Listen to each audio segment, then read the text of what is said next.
don't work for free. Never work for free, because you will not be happy if you work for free. Know your worth. Money is an energy and you need it. How do I make money as an artist?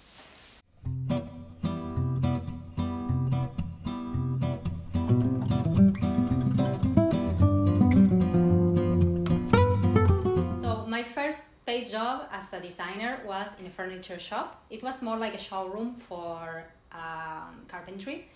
On that job, I learned how to use AutoCAD, how to talk with clients, and how to organize the shop, display window and stuff like that. It was a lot of fun. I learned a lot about interior design, which I still apply to these days. In that time, the payment was something like $300 a month or something. It was not a lot, but it was okay because I was living with my parents and it was more like an experience. It's always nice to know that you're being able to make money out of the thing that you're studying. It gives you like a lot of confidence. So it was not so much about the money, but it was more about self-confidence and knowing that I can do it. One of the first things that I started doing was to paint in shops, like to do street art, but without the street part. I was painting big walls in shops and people were paying me for that. My portfolio became the street. A lot of people knew me because I was painting in the street. It was like a really great way of advertising. So I was posting a lot of content on a Flickr account that I had, and that was a little bit like my portfolio. So in between the graphics that I was creating for my Flickr account and the paintings that I was doing in the street, people started knowing me more and more. Everything evolved also from the community part. Knowing people that are in the same environment, that work on the same field, it always brings you more opportunities. I learned from this freelance time how to charge, because I was charging much less than I deserved. Because I was living with my parents, so I thought, I don't really need the money, I do it for my portfolio. But when you do it just for your portfolio, then it's just not interesting enough. You will always have to work more than you think that you have to work. So this is something that I learned in the early stages of my career. You have to charge for what you do. So in some point, I decided to move out of my parents' house. Basically, that was the point that I had to make money. So I started giving workshops and selling my art. I was doing art fairs with my sister.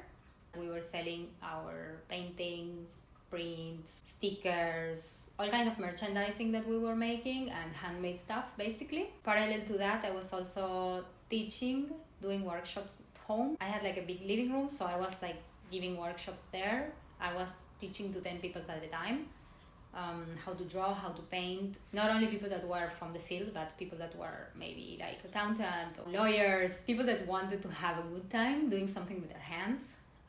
So basically I did that for a year while I was doing the thesis of my degree. And when I finished the university, I basically decided to go to live in a different country. And that's when I came here. My first job here was a freelance job. I did a workshop for the newspaper globes. After that, I got hired as an in-house full-time, half-time, part-time, let's say, illustrator in a company that makes web design. There I learned a lot about programming, HTML, UX, UI, things that I didn't know at all before that. It was like a great opportunity for me. I think it was really easy for me to find a good job. I had a nice portfolio, I had a really good website, and I knew how to communicate what I wanted. So it was not hard for me at all. I didn't know the language so well, but I learned there. So when you know more than one language is also very good. Like I knew already 4 languages, but not like 100% of Hebrew. So I always could communicate in English, even though my English was not so good. Languages is something that I developed with the time, and I think that at least knowing the basis of 4 languages was very helpful for me. While I was working for this company, they did an event and I talked about my illustrations there. I did in Hebrew. It was a conference and I didn't speak so well, but I didn't care. So there I met the creative director of Viber, that was the company that I worked for after. So I started doing freelance for them after that conference. We had a meeting, they explained me what they wanted. Basically I started doing stickers. There were not so many apps with stickers, so they didn't really know if they needed a lot of content or not. They wanted to start with like a few stickers or only in the beginning. And then it became really profitable, so it was like a steady income because I was doing it every month. And I moved out of the city. I went to Haifa, that's a different city, that I could rent a smaller apartment. I mean, not smaller, but cheaper apartment. And I was traveling everywhere, so I was like not worried about the rent. That gave me a lot of freedom to know that I'm not complicated with money, that I can pay my own bills, that I don't need to ask for loans or for the family. So every time that I started doing something freelance or doing something by myself, for myself, I always had a little bit of economic plan.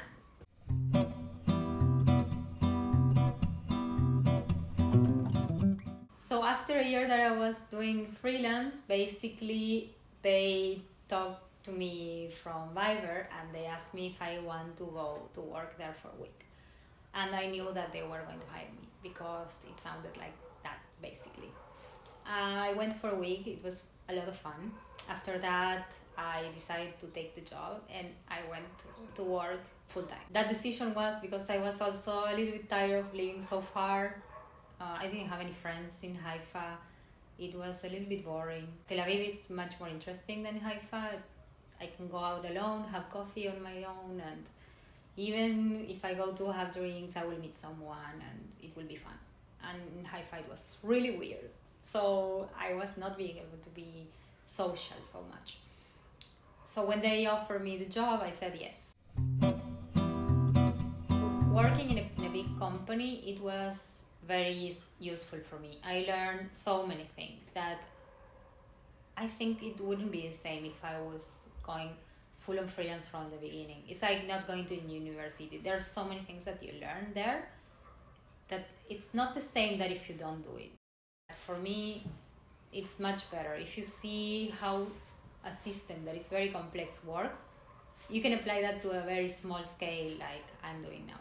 So working in an office gave me a lot of benefits, but at the same time, I felt that I needed to put all that effort on my brand because I was working basically 11 hours a day and weekends.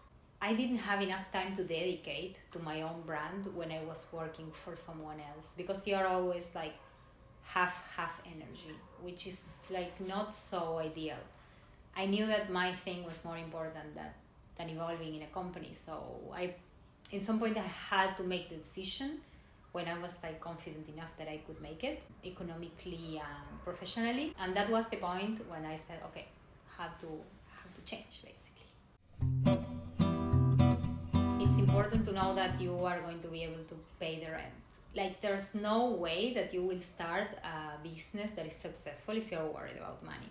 You can't start with loans, you can't start with debt. It just doesn't work because you can't be free if you are in debt. I started with some money on the side and I knew that I could pay the rent and my expenses for a year. So if nothing will work out, I will get a job after that. So when I started the transition to freelancing, basically I would say that I started the transitioning to have my own company.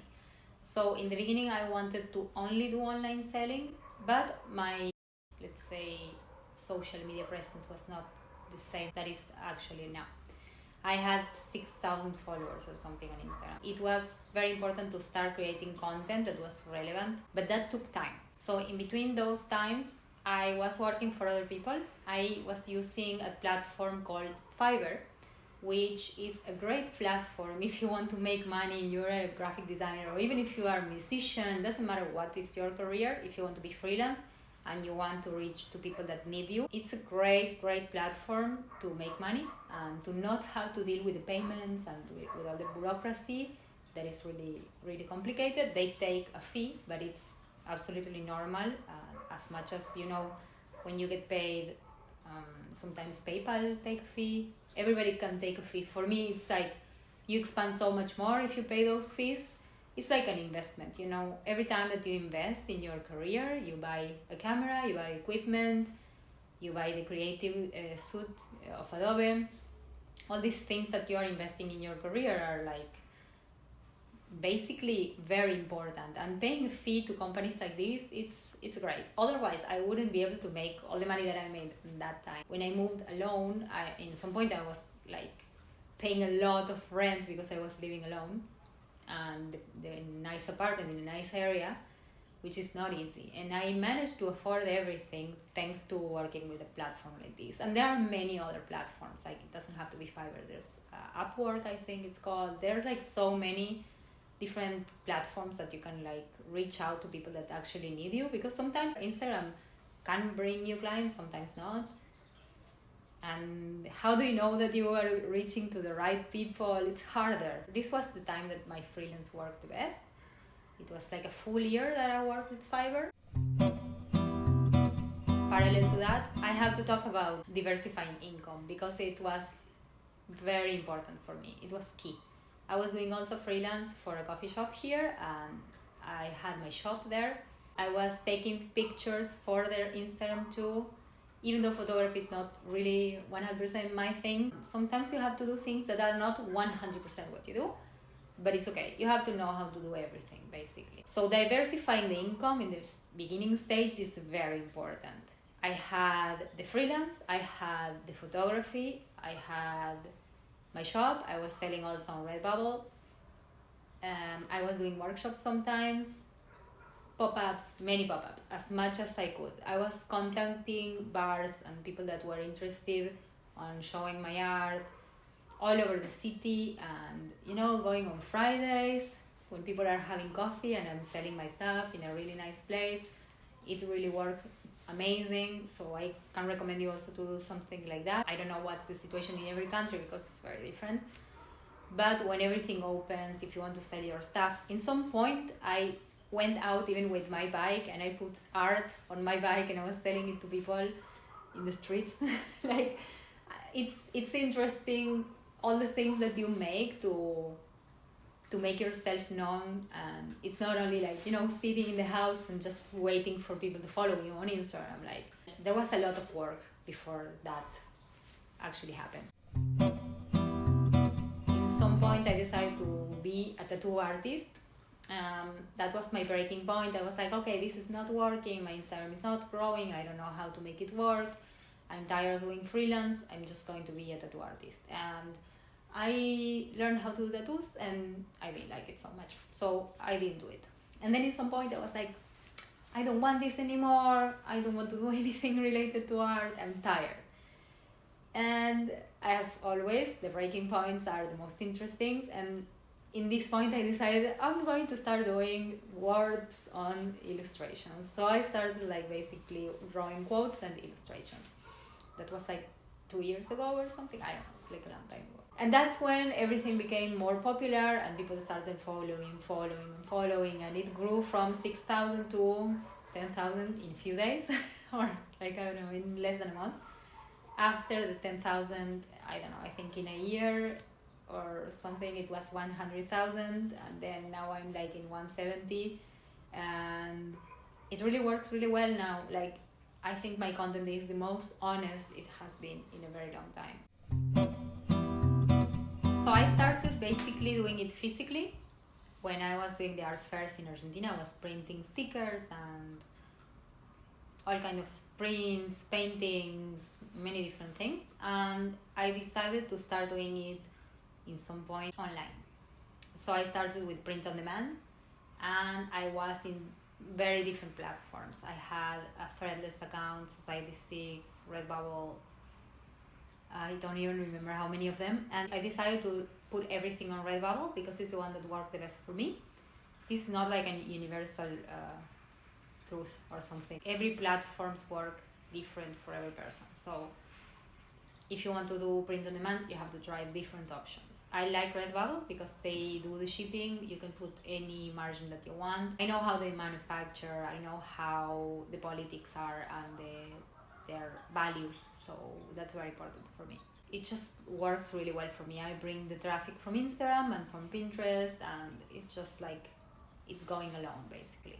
In the beginning of COVID, I think a lot of people started to buy online much more. Basically, online shopping became really popular. Even people that were not buying online started buying online because we couldn't get out of the houses and there was nothing to do. So I think that was the moment where everything like exploded basically. But at the same time, the messages were very honest because we were going through really, I mean, we are done here actually, so that's why I'm talking in the past. But it was like a really tough period on everybody's lives, like a really hard year, and I was sharing messages that were completely honest and that were trying to help people and to help myself also to go through all this. So I think it was like a really amazing motivation for people to get the prints, to get the stickers, to get a reminder of it's going to be fine. So I think that was like the breaking point when everything started to go really much better, let's say. I think that competition is not something that concerns me so much. Everybody's doing their own thing, everybody's making a different style, and even the people that copy the style, they are doing it in their own way. And I think my messages are very personal. My content is very honest, and the people that follow me know that. They know that they are going to get something really honest, and it's something that comes from my heart. These are drawings that are like really made by me and it's not like something really like a copy of a copy. I think that's something that people really see, and they see the soul on the products, on the illustrations, and it's nice to have a piece of that with you. I think that's what gives the touch of different. So as I was telling you before, I think diversifying is absolutely important. When there's a crisis, let's say before I had my shop, and then the shop got closed and I had to see how I'm going to make money online because people were in the houses. So I put all my effort on selling online because I knew that income was not there for me anymore. In some point, when I see that something is not working, I just change, like I call it ninja move. It's like, okay, this might not work, so I'm going to do something different. You can print your own stuff, frame them and sell them locally, even with a printer in your house, or I don't know, with a very, very minimal investment, create an income for you today, right now. Let's say you're an artist, you have your art, print, frame, put it on the marketplace on Facebook, and somebody will buy it.